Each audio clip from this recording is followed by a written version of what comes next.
Hello, hello. Hello. That was a fast. I pressed the wrong button. I meant to fade into this. Very exciting.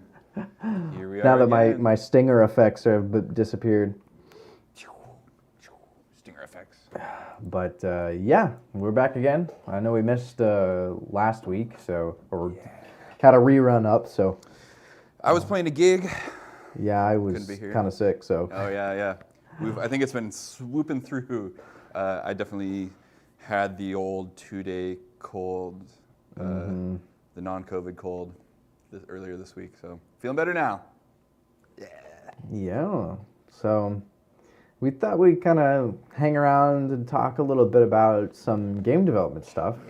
Messing around with Unreal lately, Unreal Game Engine, um, and kind of thinking a lot about sound design in games and how it works different than other mediums and stuff. And Corey and I have been discussing a lot of things about that and how those systems work and how to build sound libraries for games. I know we've done some. We've touched on a little bit of like game sound design in the past, or like taken like samples at least from games and done some remixes and stuff. But we thought we Very different task from writing music for a game. right. True. So, but yeah, thinking a lot about we talk a lot about the sound design in Legend of Zelda: Breath of the Wild a lot, and Zelda in particular as a game and their sound design has always been really really well done, and particularly when it comes to the kind of reactive sound elements in the game. So if anyone out there has played, you'd probably, recognize times when you're just out wandering around, and then you come to like, you get into combat or something, and the music will dynamically change into either another version of the track or another song, or different elements of the song will be, sort of pieced together. I don't know if we can play any examples. I didn't get anything prepped, but we could probably. Right. I don't know if It's hard to like. I think we'd have to yeah. find a video of this to show an example of it, right? Because Yeah. it's like the thing about it is that it's reactive. Right. We can like. I mean, I think it's not. I don't think it's terribly complicated to explain how these things become reactive, right? I mean, I assume a lot of people who are watching the stream have played some video games before. Certainly, in the era when I started gaming, in the early '90s. There were not a lot of reactive scoring being made. A lot of that classic video game, like the classic video game composers challenge, was like it wasn't even. It was like fit a song into a tiny amount of data, Right. and only using like 3 voices and a noise source. The ingenuity of early console composers is so incredible. Like the things that it's a story of squeezing every ounce of performance out of your hardware, and it's pretty impressive. But the main goal was to make a piece of music that, like we were talking about earlier, Jay, like a piece that loops, that like you don't get sick of hearing. Yeah. While it loops, because you might be playing that level for a while, And so like some of those melodies are like super iconic and memorable. Like I mean, there's a bunch of them that. I don't need to tell you what the memorable video game songs are. But those compositions are pretty static, right? They exist like. Interestingly, they're like the old school game soundtracks. They're not audio files. They are. It's like MIDI. It's essentially like a MIDI file, but it's not. It's a proprietary format for the console to instruct the sound chip what to play. So like the cartridge contains music, like sheet music essentially, and the console plays it back. It's like a player piano kind of. Yeah, isn't that wild? It's like it trips me out. Yeah. It's The so, old technology is Yeah, when it came to the music. fascinating, and it's really interesting to hear people talk about writing for those systems. It's pretty crazy what they were able to do, though. Like just some of the how iconic some of the songs are, and recognizable even with with like modern production methods, like even the same tunes you can recognize. Well, tunes are tunes, right? Outside of the It's like the context, melody yeah. and the chord progressions and stuff. The wild thing to me is that they couldn't play chords on those old systems. So like those like Mario, the Mario theme doesn't actually have any chords in it. Or like sort of fake it by like passing like I don't know. There's all sorts of tricks. Like you can only play 3 notes at a time on that system, and the melody and the bass line are 2 of them. So. Yeah, It'd be really interesting to see that like broken down into. Oh, I'll see if I can find something. Yeah. I think that'd be super cool. I do have like, I believe it's this one. This is an emulation of the. Is this the? No, this is the Game Boy chip.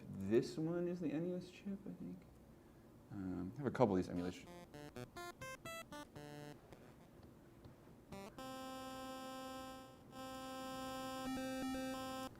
Right? It sounds familiar, doesn't it? Yeah. Oh yeah.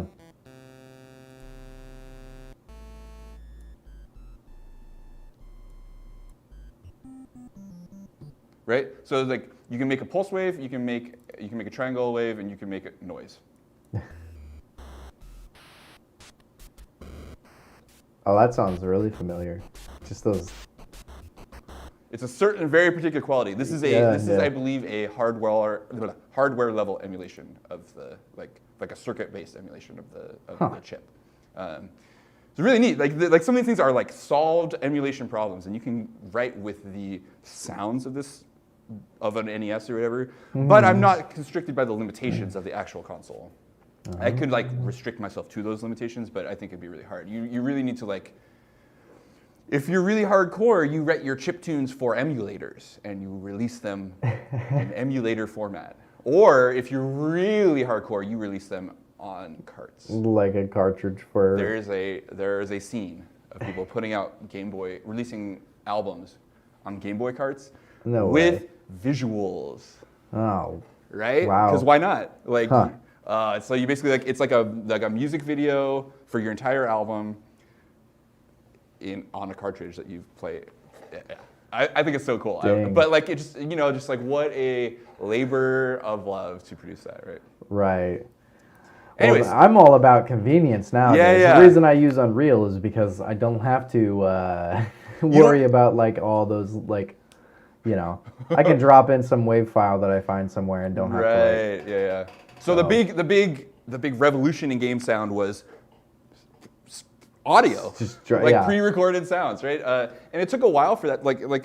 There were some like crude sampling capabilities in the NES, but they were very crude. They were a little less crude on the SNES, but still fairly crude. And it was like the generation after that when like things were really like, things started turning into more about like playing back actual what we call pulse code modulation, PCM audio, WAV file stuff, instead of playing back like a music file.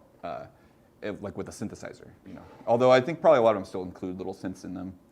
I've always noticed that like back in the like a lot of the older games, the sound files were like some of the biggest files that would like come with the game. Like there was times in like if you downloaded a game online, you could get versions of it without the audio, and the audio was like was a gig, but the actual game itself was only like 300 or 400 megabytes. Yeah, and so like that's probably like because like the like a lot of the game information is like vector like or type stuff. It's like it's like information about like something that then becomes rendered, whereas like the audio is rendered already. Like what you're talking about. It was particularly the Grand Theft Auto games that had like all the dialogue, like spoken dialogue. And huge hours-long radio stations. Right, and like recordings are just like really big files. Totally. So you could get copies online that were just the game without the dialogue or some of the other stuff, and it was just like it still had the subtitles, so you could still play it. But I always thought that those games when I first played them didn't have spoken dialogue. I didn't realize that they were actually all voice acted. Like maybe they were synthesized or something like that. No, it was just there wasn't any audio. It didn't come with the download. Yeah, it didn't come with the dialogue. So it was like just reading everything, like a Zelda game or something, and never had spoken dialogue. So yeah, I never really thought about how big those assets were. But like I played a lot of like, was it GTA 3? Is that the one before Vice City? Right before Vice City. Yeah, and like that had like a similar kind of amount of. I played both those games a lot, and like, and like Vice City had a ton of audio assets. Like the music in that game was a huge part of it, and it was like a big part of the previous game, but still like the graphics were really crude in GTA 3 compared to Vice City even. Right. And but like, I didn't really like think about how the audio would be a majority of that data, because like those they probably are using MP3s instead of waves, but maybe not, like, and it's just like hours of MP3s is still like a lot of information. Unreal won't even let you put MP3s in there. Like they have to be waves. Yeah, they come in as a different like some kind of media format that doesn't work inside of the like sound processing. I guess the new one is, they're calling it, what did it say? We just watched a video. Meta Sounds, I think, is the new one. Sound Cues, I think was the kind of the older version. But yeah, I was trying to upload an MP3 in there, and it comes in as a different kind of thing, and that's interesting. Doesn't work properly. Like, no, it's some other kind of asset that you have to do something else with. I don't know if there's a way to convert it in engine to work, but it wants the wave files. Yeah, I mean, always, like, I would think with any software, wave files are easier to play because they're uncompressed. They are the data, right? Whereas like the MP3 needs to, like, it's encoded in a lossy, compressed way, data compression, right? Not audio compression, and then has to be decoded. I think, right? Because because it's like the way it's compressed is that.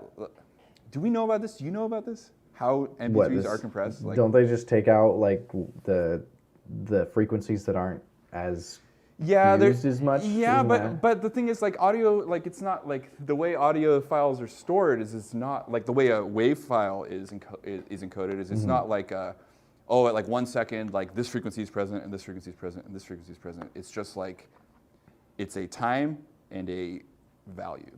It's just two-dimensional, and then that allows you to recreate a waveform, right? Which then you can extrapolate the frequency content from. But that's like that's called a Fourier transformation to get from the, or what is called FFT, fast Fourier transform, or like FFT analysis to, okay, we're gonna get into the weeds here, but I believe this is Fourier who put this forward that, and probably some nerd out there watching the stream is gonna tell me I'm wrong, so I fact check me in the comments, please.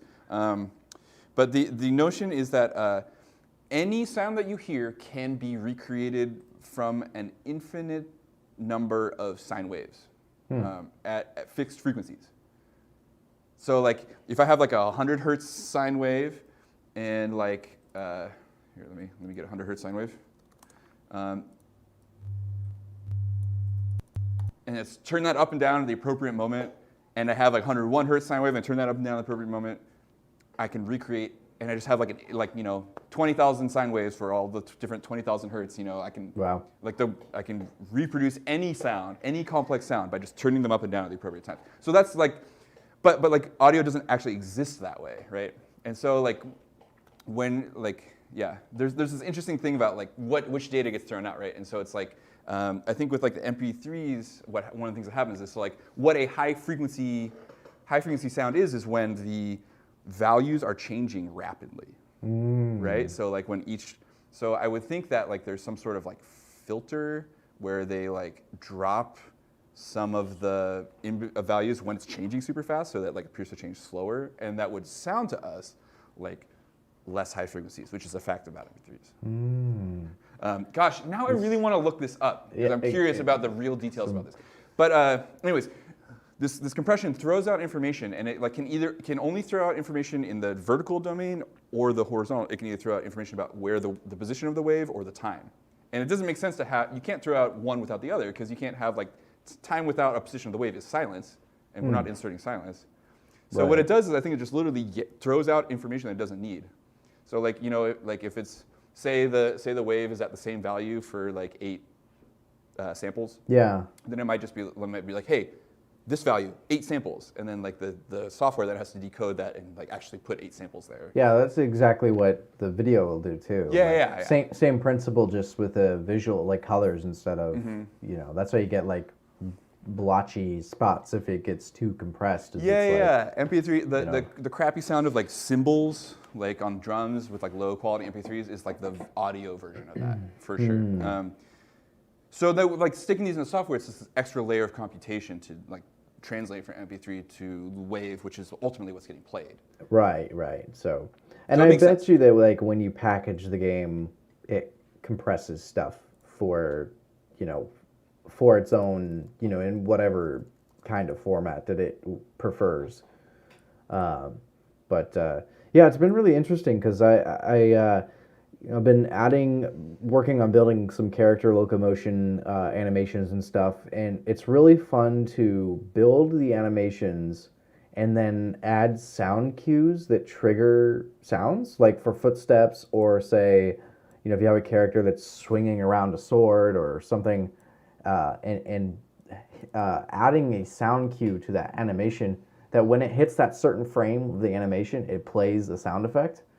Um, I really wonder if there's like you could build such like dynamic ways of doing this. There's like I saw an example of a character that had like a kind of like a leather pouch on their side, and I'm not sure exactly how it detected it, but it has like it's almost like a collision based thing.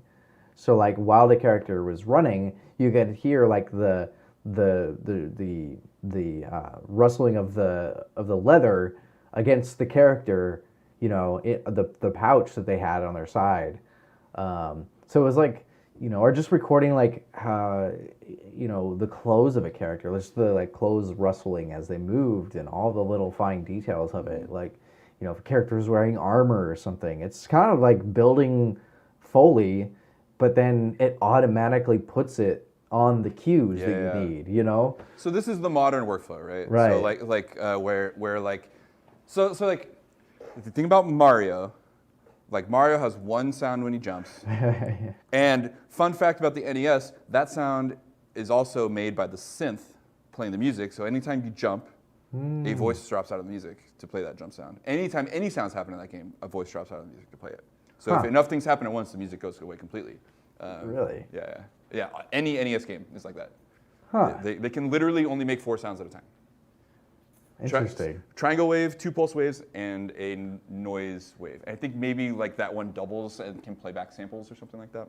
Yeah, we definitely can take for granted sometimes the how far things have progressed. Oh, yeah, since, you know, we watched this. There was this great video, and I'll have to show it to you. Excuse me, Corey. I'll have to find it. It was kind of the like the history of CG, computer graphics stuff. Just so fascinating. Seeing like computer graphics from the 70s and like watching how, you know, they had this video of the guy describing vertices on this old computer, you know, you know, one of the ones that is just like little tiny screen about that big and like is, you know, just a few lines of pixels rendered, and he was like, you can take it and move this one vertice, and it was like 3 lines all connected, and that was like some of the first computer graphics, and like, you know, that was 50 years ago. But it's pretty amazing that it is still like being developed. You know, it's gone from needing a room needing a like computer the size of a room to now we can like, you know, I was sculpting 3D characters on my iPad the other day, like, Right. you know. Yep. Making hit songs on your phone, all that good stuff. Yeah. Yeah. So anyway, so the modern video game workflow, which is what Jay's talking about, is like way more interactive. So like the idea is that like the score and everything is going to be more lifelike. You know, everything like the CG, the generated stuff is becoming more realistic, and with it, the audio becomes more realistic as well. So in the real world, when the same event happens twice, they make 2 different sounds. Like, you know, like you know, so like. A really basic thing to do is like have a catalog of a variety of sounds that you can then trigger. We like this phrase round robining in music. So it's a thing you do in music too, when you like sampled some like drums, you say, and like, so you record like a snare, and like a sampled snare generally sounds exactly the same every time you play it, but you can create little variations on it so that like when you play it, you hear like you might hear variation 1, and then next time you play it, you might hear variation 2. Next time you hear it, you might play variation 3. And that could be random, or it could cycle through them, or you could like link them to another parameter, like how hard you hit the drum or something like that. Right. Yeah, so you can do all this stuff in Unreal, which is incredible. It's really fun. Yeah. It's the same with the footsteps. Yeah, Like every footstep, you can have like 15 different random, samples, and then 15 samples for walking on grass, 15 samples for walking on gravel, for stone, for water, puddle water, all those different things. You can have just such a variety of different samples and have those all queued up so that every time your character takes a step, it picks another random sound to play. You wanna check out my screen real quick? I'm Yeah. just gonna show an example of this. I have, a while back, acquired a great deal of the sounds from Breath of the Wild. They're out there on a website. They're out there. They're out there. It's just a .com. You can find them. They're not hidden. If you know how to use Google. Anyway, so I thought I'd like show you like just a smidge of what like this sort of stuff looks like. So like here's Cloth, here's a terrain called cloth. So like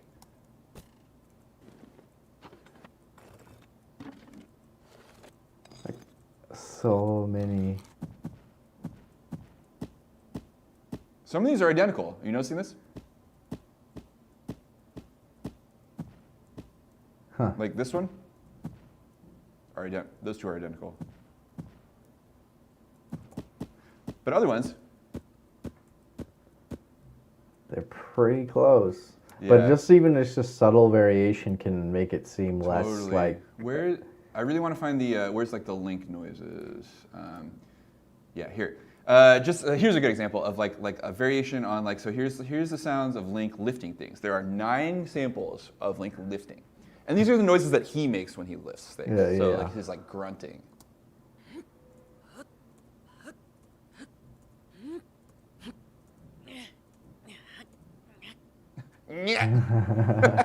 So Love like it. when you pick something up in the game, I'm fairly confident it randomly triggers one of those samples. Oh, yeah. And it might actually be a thing where like a heavier object triggers some of these ones where he sounds a little like more intense.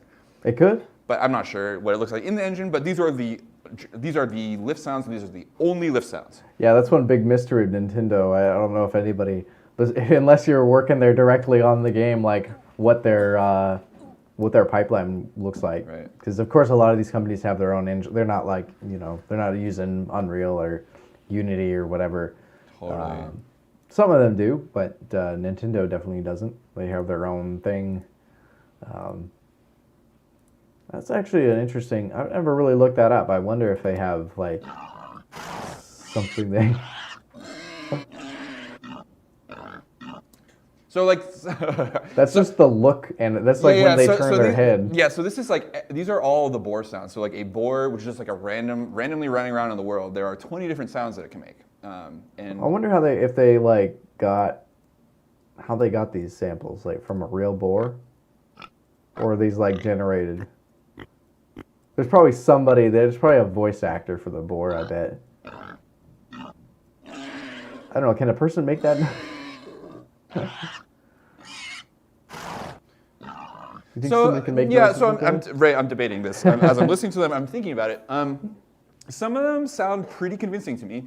That being said, did they go out and like mic up a pig for this? I don't know. They may have just like found a sample library that had like and just pulled out a handful of pig noises from it. Like I feel like this like it's hard to say like how they came up with this, but like Yeah. like probably I imagine all these like animal noises like are probably pulled from libraries because like why go out and mic up a donkey?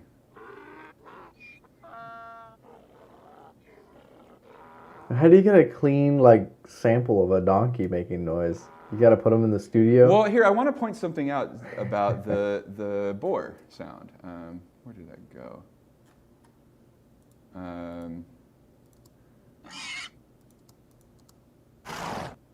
Like that one's like There could be all kinds of background noise in there, but it's so trimmed that we don't know. Yeah.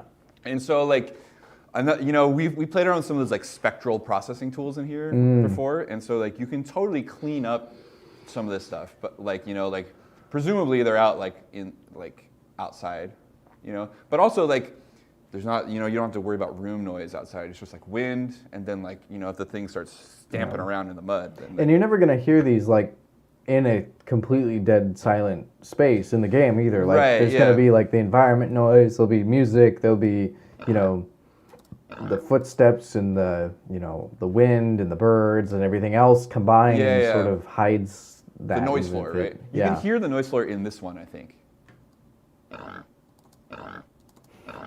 It's subtle, but there's like a hiss on top of the sample. But it's just so tightly trimmed. There's no silence at the beginning or end. So you're not ever hearing whatever background noise there is in isolation. So it doesn't really matter.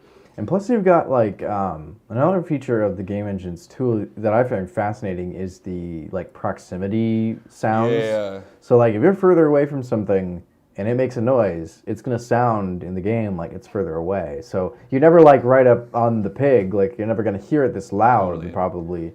So this was the most interesting thing that Jay showed me when he was playing around with the Unreal stuff was like that like you drop these sound sources into the 3D environment like a 3D object, and you can tie them to actual objects in the environment too. So like the pig object is actually emitting this sound, and the engine is handling this like drop off of like the distance stuff. It's so fun because you can in the system I was just creating. I didn't have a sound effect yet, but I was creating a kind of a combat system, and the character will swing a stick and hit the other character, but it on hit wherever it hits, wherever the two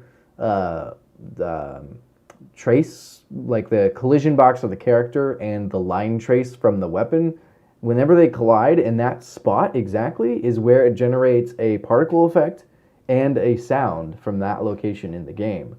So you could you could definitely pinpoint it exactly in a 3D space where the sound generates from. So. And you're not limited to just like interaction kind of sounds,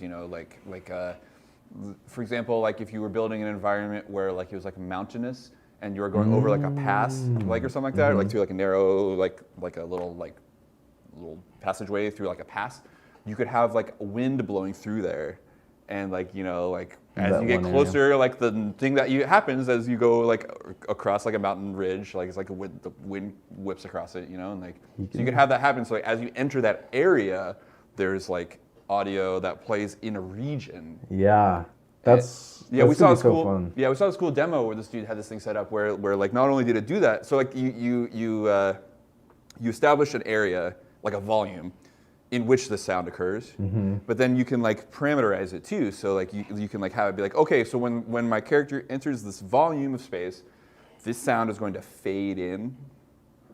So like you obviously as a player you don't see the borders of this thing. So like, and you're probably not going to like inch your way towards it to like try and test the boundaries of the system. You're going to walk up to the thing, and naturally like the sound's going to kind of fade in as you're walking towards the space, and all of a sudden you're kind of near this ridge and you're hearing the wind whipping past your ears.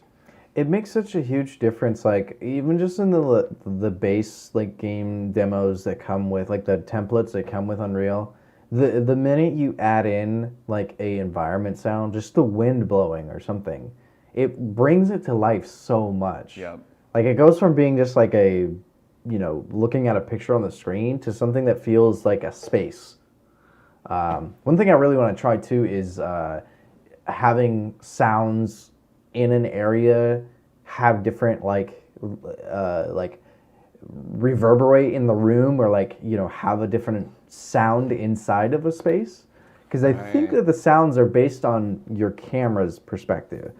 So I don't know if if the sounds that you hear in your ears from the left and right channels, so you're wearing headphones or whatever, are based on your character, or if they're based on where your camera is. That would be an interesting thing to test out. Yeah. I would think that like from a practical perspective, like so like a common thing, like when you do the 3D stuff, right? It like doesn't matter what's happening off camera, right? Like your model can do all kinds of janky weird crap. as long as the camera doesn't point at it, right? Right. And so like there's like a similar thing maybe with audio where like certainly like the environment cues and like things that aren't happening on camera are really important for some games, and some games do include that in some capacity, right? But like also it's like just like with video or animation or whatever, like the important things that you want to hear are the things that you're looking at. You know, Right. like if you see something and it should make a sound and it doesn't, that's much weirder than if you don't see something and it probably should make a sound but it doesn't, right? I'll have to try out some of the like, you know, when you go back and you're like looking for these things in games, you notice them. I have to see in Breath of the Wild. I bet you, well, like obviously it's different if you're playing a first-person game. Then obviously, you know, it should be whatever direction you're looking at. You should hear things to the left. I know that a lot of the like one series and most of the games to look at that do really good sound design are like the Call of Duty games and those kind of like first person shooters, because they design it so that you can actually listen, and like part of the mechanic is say another character's footsteps, like another player walking upstairs in a house or something, you can stop and like listen for it, and gunshots and things too in the distance. So like So here's how it has to work, right? So you have to be able to like not only like so if I want to create a game engine where I want to be able to someone to be able to hear where another player is and find them, then it needs to be tied to both the distance from the player and the direction of the camera. Because you have to be able to point yourself in that direction and hear it a little louder to know that's where it's coming from, right? Exactly. Like it has to come from a direction. But then like when you are facing that direction, it has to get louder to you, right? Like you know, if you are playing with this is like the challenge of stereo versus surround, right? If you have a surround system, that problem goes away, right? You just put it behind them.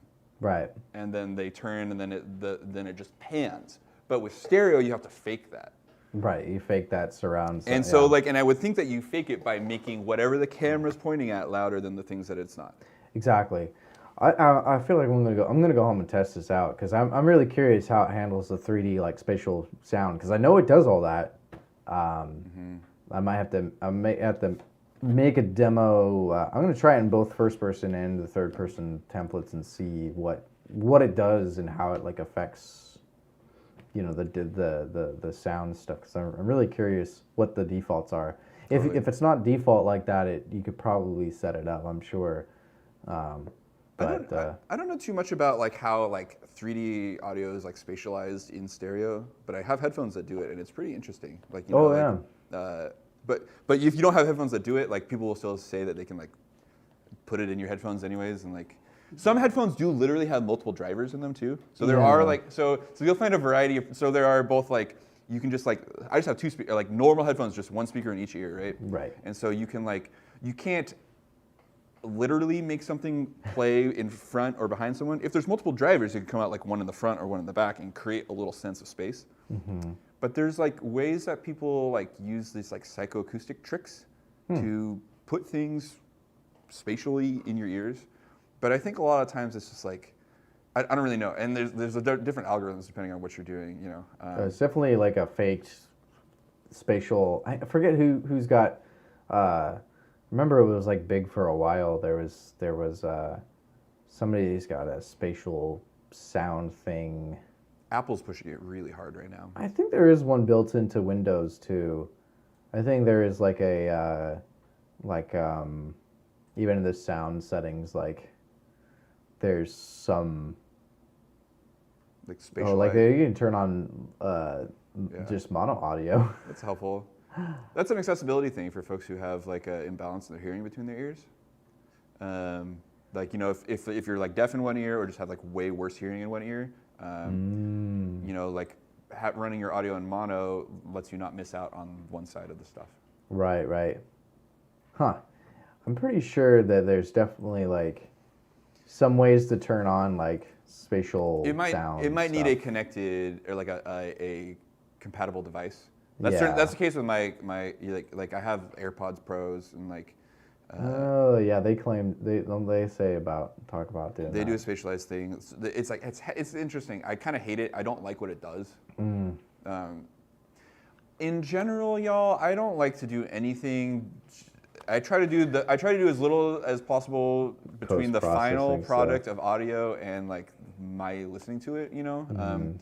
Like spatializing like music that was created in stereo is like just might as well just bass boost it and slow it and reverb it. It's just like throwing a bunch of effects on it. Like, Yeah. And I'm just like getting further away from what the artist intended me to hear, you know. So Right. it bothers me. But people are now making music specifically for this, and we should get into it. So there is a music mixing version of this game technology that you're talking about. This like object-oriented thing. So okay, brief explanation, right? So we're talking about like stereo audio versus like surround sound, right? And so like in music, most music's mixed in stereo. If you want to mix it down in surround, a lot of times it's just like they just stick the sounds in the different channels, like the pan stuff, hard left and right, or whatever. But so like you can mix stuff for 5.0, and what you do is you like or 5.1 systems. So that's a normal surround sound, right, where you have a center channel and then like front, left and right, and back, left and right, and a subwoofer. So you don't usually have to mix for the sub differently, but you can. You can like in movies, it's a separate channel with its own separate information. Right. So if I have a song and if I want a 5.1 mix, like I'm doing like panning. So like here, like in Ableton, like if I want to like decide which of the two speakers that my sound comes out of, I use this knob. I can send it to the left, I can send it to the right, and I can choose that per track.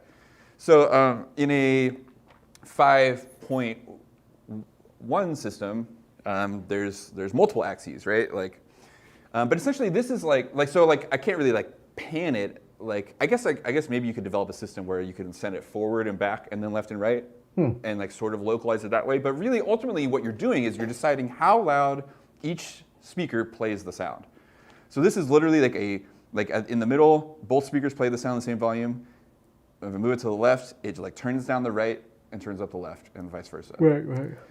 And so like if I want to make a 5.1 mix, I'm like, okay, I want this in this center channel, and then a little bit in this channel. And so I'm making decisions based on like how loud I want it to be in each speaker. Right. So that's like makes some sense. But so there's a new cutting edge, new paradigm. And it just so happens that I am good friends with the guy who wrote the manual. It's like my old buddy Bennett, one of my best friends, like little brothers. Yeah, super random. So this is Dolby Atmos. You probably heard this phrase. Oh yeah. Bennett went to a art school in. Hi, Lily.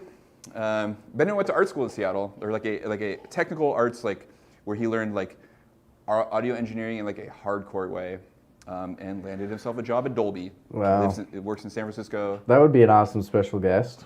Yeah, I think we might be able to get him on the stream at some point. Yeah. That'd be pretty fun. We're definitely gonna talk more about it. But anyways, so he's helping to develop and support. So like if you know, like Lucasfilm has an issue with Dolby Atmos and they need help, he's the guy they call. Like it's pretty wild. Like it's an interesting gig. But so the paradigm is just like the paradigm in Unreal. So instead of like choosing how loud things are in a speaker, all of a sudden you are placing sound sources in a three-dimensional environment. And so this allows for any number of speakers to play it back because it's adjustable to the playback system. So instead of making a specific 5.1 mix that is different than the 7.1 mix, you just place the objects in the environment, and then the speakers, however many you set up, whether it's 5.1 or 7.1 or 7.2, or the Atmos system, which is 7.1.4. So that's center, front left and right, side left and right, back left and right, subwoofer, top front and left and right, top back left and right. So it's like actually above you as well. Wow. Yeah, That's a whole nother thing. Totally. And so like you can move that object in a 3D space, and like it'll just come out of if your system's calibrated correctly, which it has to be, it'll just come out of whatever the appropriate speaker is, as if it were like, you know. Wow. So it's like a little game engine mixer, basically. You know? Like it's very much the same paradigm. That's very cool. So it requires like huge reconstructing of DAWs because they're not designed to work in an object-oriented way. You know? So like it's like this whole like translating these mixes that we're doing these traditional ways into that platform is like, that's a huge technical undertaking, and that's what his job is. But this is, so it's not just relevant for game stuff. This is going to be the new standard for everything, I'm pretty sure. So like film, audio, and music. Anyone who's doing music for any sort of interactive or 3D experience, or just wants to create a 3D experience for their music. Yeah. That's going to be the tool that everyone's going to use, I think. It's pretty cool. And then combine that with VR too. Oh, totally. Yeah. No, this is like essential for VR, right? Yeah. Instead of because that's all like so interactive and reactive, because like the listener's position changes, like it's all, that might end up being more like a game thing, Yeah, but like still, if you wanted to like show off, like have VR, like something on VR, and then also have people in a physical space too. Some VR music videos. Yeah. That would be sweet. Man. Yep. We got to do one of those for one of your tracks. Oh, it'd be really interesting. I wish we could have loaded those Unity game art games. Well, we could do, Unreal's got it set up. We just build the scene, put it in 3D, play the track, and like you just sit there and like absorb it all around you. It would be just crazy. Yeah, that'd be fun. It'd be a real cool experience. Yeah. Well, YouTube's got the new. It's not really new. They've had it for a long time, but the VR videos that you just you can play them. I don't know if I don't really see anything about it anymore. It was big when VR was sort of still kind of a gimmicky thing, I guess. Mm-hmm.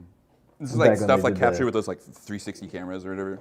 Yeah, and like the Google Cardboard and stuff when that was coming out. So it's been quite a few years, and they sort of pushed it for a while. But I don't know anybody that's really doing VR video stuff much anymore. Yeah, it's all super niche outside of gaming. Like it seems like the gaming is the primary application. Yeah. And then like there's a bunch of interesting niche things that you can do. Like I was saying yesterday, there's some like visual artists I follow who are definitely sculpting in VR. Like a virtual,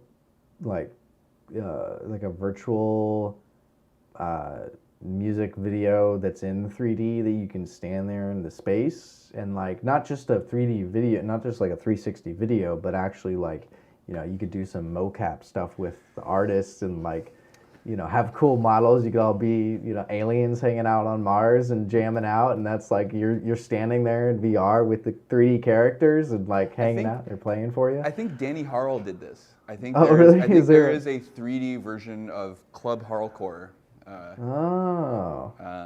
Which we should definitely track down. I would love to go check that out. When he released, that was part of the marketing for that album. I think it's a pretty cool thing, and I mean it's still they talk about doing virtual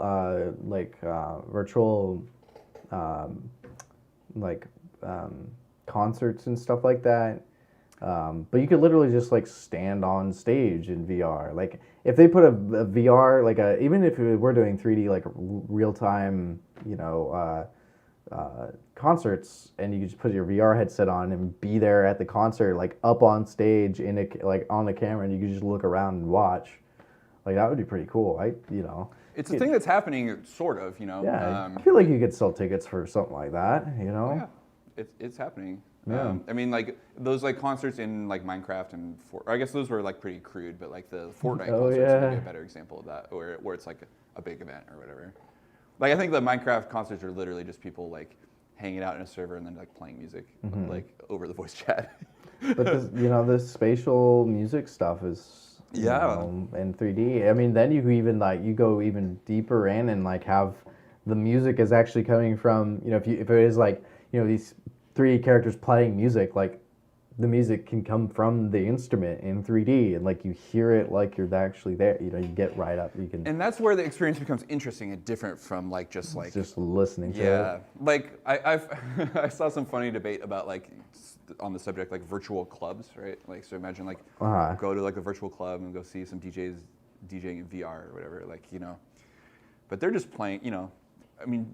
Not to belittle it too much, but DJs are playing pre-recorded music, and so all that music comes out of the same source, but right. So it's not terribly different than listening to a mix on your headphones or whatever. But you're talking about, right? If you have the song separated out, so where you have the bass track and the guitar track and the vocals, and they can come from point sources. Right. Then you can sort of kind of in real life you would do is move around and kind of get your ideal mix Yeah. or just like go up and like take a listen, you know. Yeah, Like, yeah, get real close. I can see it being super cool. Like, uh, I would love to see this actually. Like, imagine this, like your favorite band, like in like playing around a circle around like one of those 3D cameras, like with like super high res video and like super high quality audio, and then you get to go and watch it in VR, and you can go and like take a look, like watch the hands, you know, like Yeah, and like watch others listen, play. and like you know you'll zoom in and like hear their sound better too, you know. Like, Yeah, it's some cool stuff. I really am excited for the technology. I definitely one of these days looking to invest in the newer VR headset to do some Unreal development in VR. I think that's some cool stuff. I know the technology is still not quite like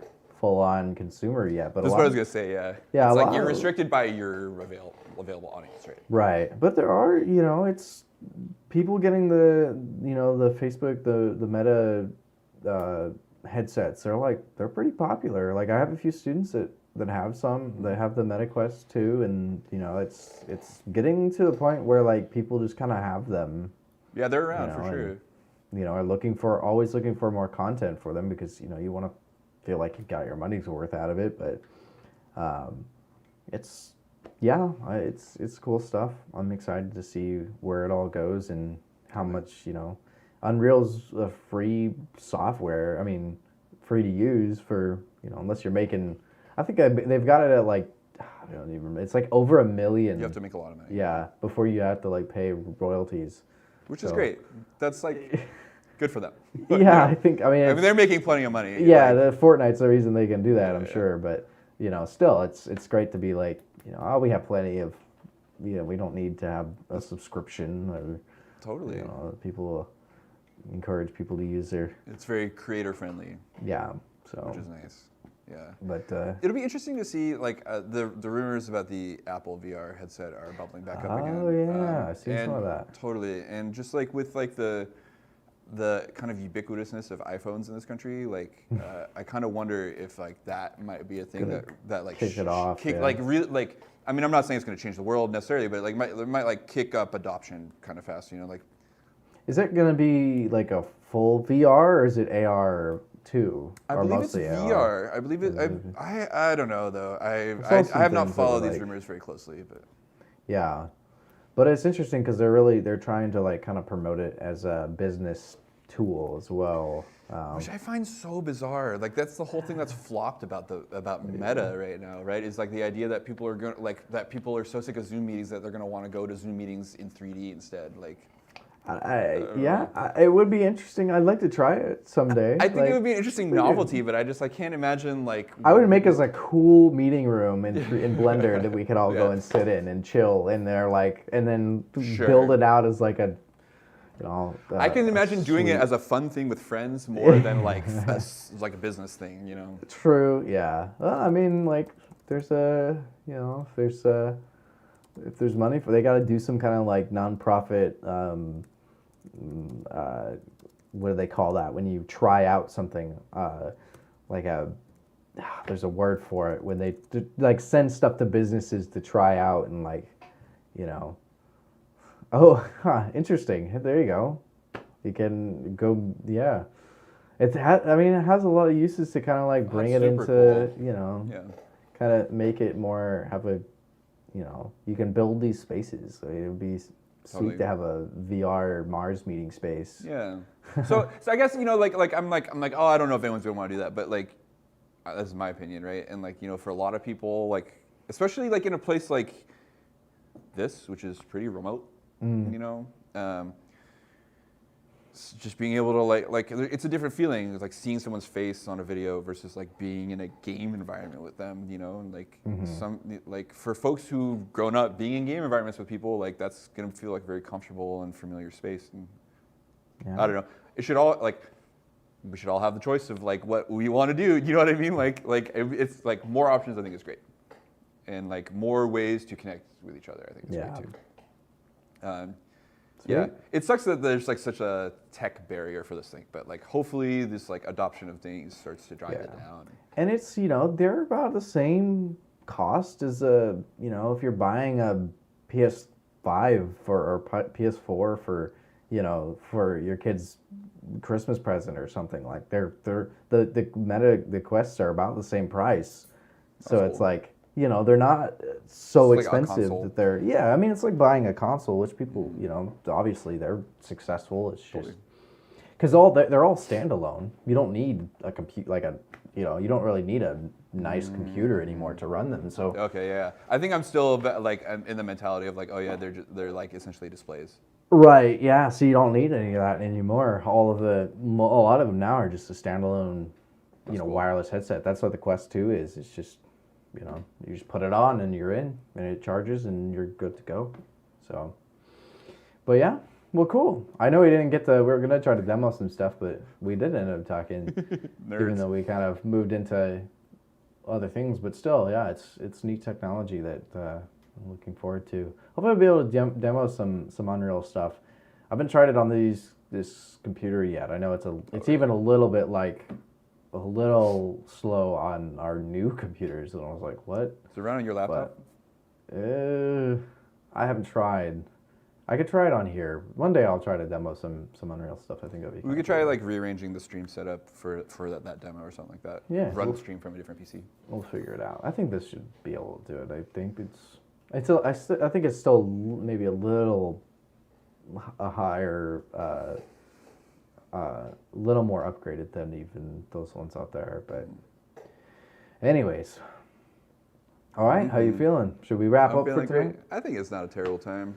All right, cool. Well, thank you all for joining us, and we'll be. I think next week is Thanksgiving, so yeah. we might just do a rerun.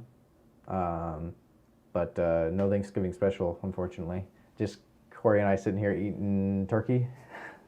I'm gonna One of those stay food home, Jay. things? You Okay. can come. You can come I'll over just if do you it from want. home. Yeah, you can set up a whole spread. Do one of those. What do they call those videos where people just eat in front of the camera? Mukbang, Okay. right? Do a MARZ version. Or MARZ mukbang. Yeah, totally. Oh my gosh. Might get our. I don't know. It's a kind of content we have not tried yet. So. We got a lot more before we get to that point that we could try. A lot Okay. of other content. I think it's pretty. This is a funny idea, just to do like kind of like parody stream styles, like you know what I mean? Like, Yeah, we gotta do some we could do product reviews. I think that would be kind of more up our alley. like parody product reviews. Parody, or like maybe. real ones. I have some real ones. We could do some real ones. Yeah. I definitely. I don't know. I know we kind of done it in the past, but Yeah, I mean, we tend to. It's more of like a gear workflow and functionality discussion than a product review thing. But Yeah. like something that I've thought about. Yeah, like I was saying. Yeah, we talk about nerd out about headphone choices or something like that. I don't know. maybe we can get. We're some- always buying gear. I got new gear in the mail right now. Oh, hey. I might show it off pretty soon. All right, everybody. Well, it's 7 now, so we'll leave. All right. See you bye. later. Take it easy.